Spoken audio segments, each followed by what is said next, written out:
Okay, so this is a test to see what it might look like if I were to make a piece of artwork using this setup.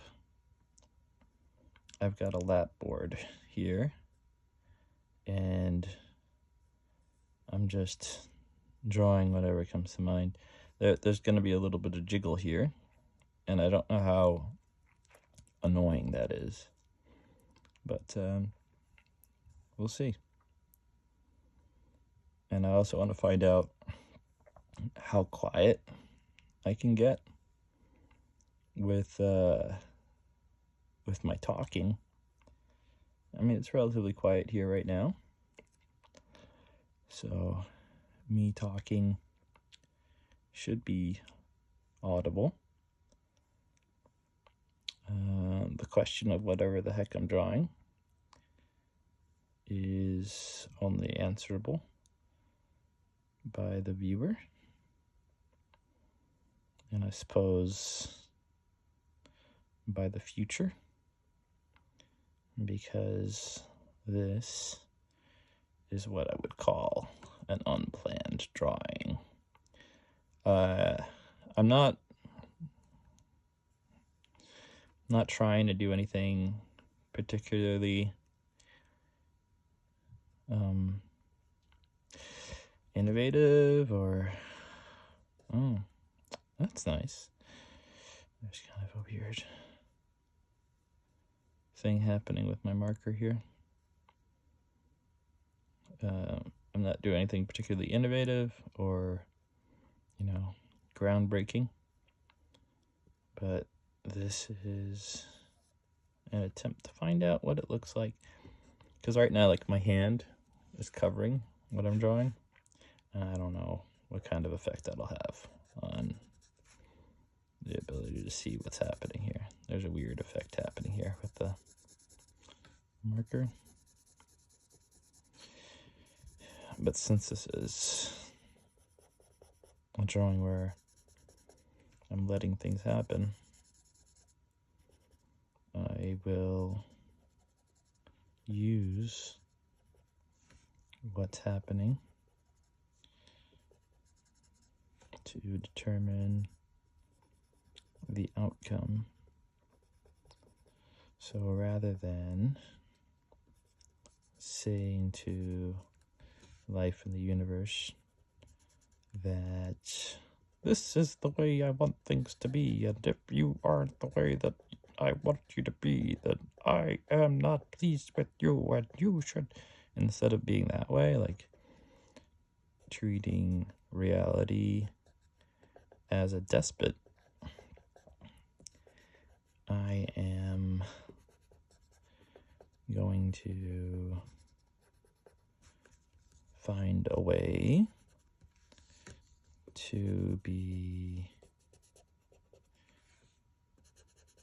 a Swedish word is coming first. I want to say medborgare, which is the Swedish word for citizen. I want to be a citizen of the universe. As you can see, or as you can hear, there is a way that I'm talking that is not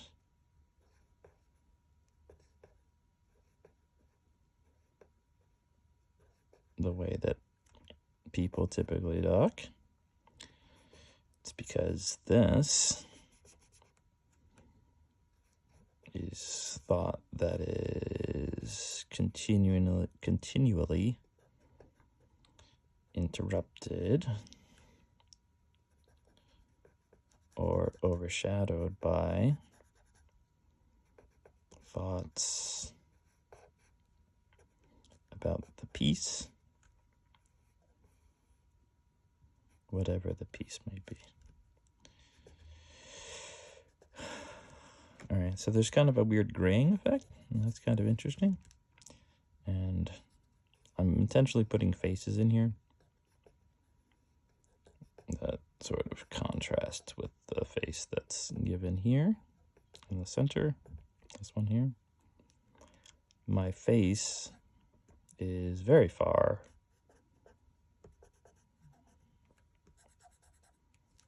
from the piece, which is causing kind of a weird effect on me, because I typically like zoom in, back out, but I'm staying at a relatively the same distance, and I'm trying to minimize the shake because I'm sure that that's uncomfortable.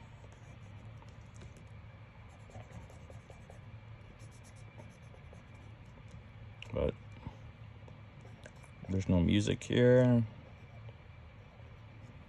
There's nothing to help you to distance yourself from reality. So if you're just watching, you're here with me in reality, as reality participates, or shall I say, that which we call reality participates in the making. Kind of interesting approach. What if I held the brush? Ooh, that's an idea. What if I used a brush? People like brushes, right? I don't like that way of thinking. Oh, what do people like? I'll do that. I don't like that. Yeah, if there's something that should guide a person in the making of art, it should be that which appears and not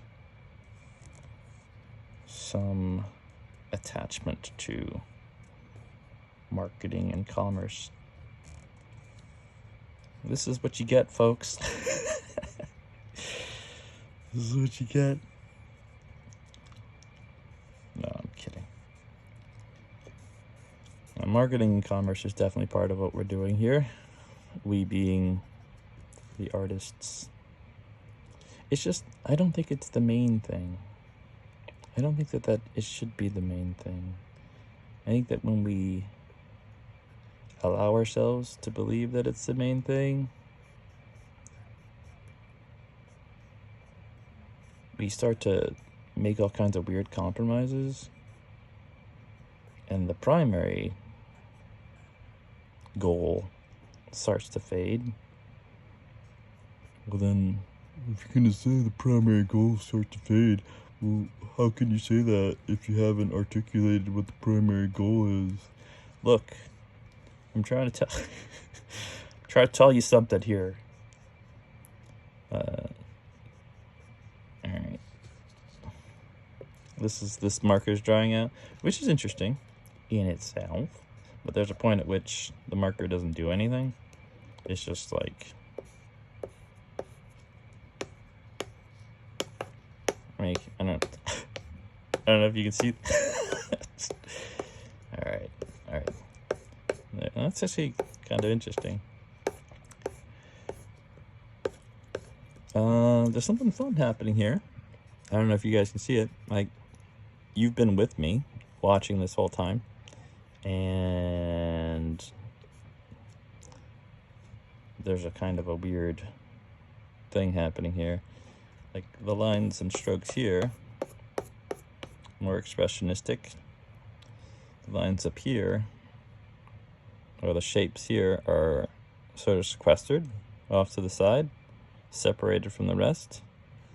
There is a face aimed this way, but the eyes are focused this way, or, they're looking that way. And it's almost as though the eye itself is connected to something else happening here. That also seems, and that connection is not complete. We have another face here that's aimed this way, and the eyes are faced dead forward. Excuse me. What I'll call the primary face is here, and it's looking directly at the viewer. There's some sort of a tube that's aimed upward at the face that seems distracted by whatever is here. There's some sort of connection between these two faces, but that remains to be seen, or the import of that connection remains to be seen. Over here, we have what appear to be triangle structures.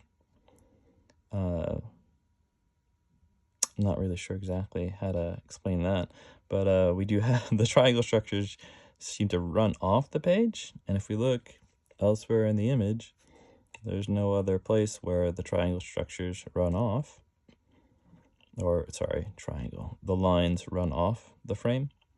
The underneath the face, we have these blotches, and that seems to suggest some kind of substance, whereas these are more two-dimensional.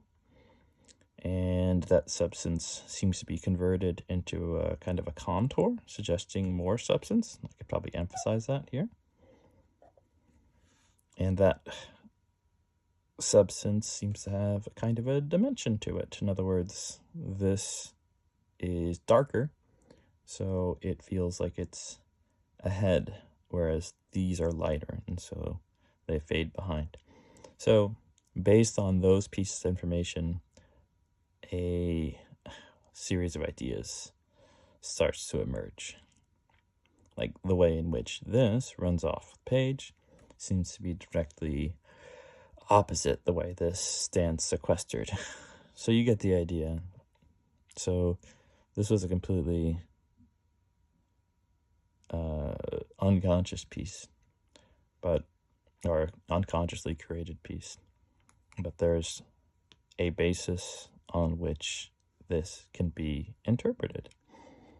I've only laid out a description of what we have here. I haven't actually given an interpretation, but based on these relationships, an interpretation emerges.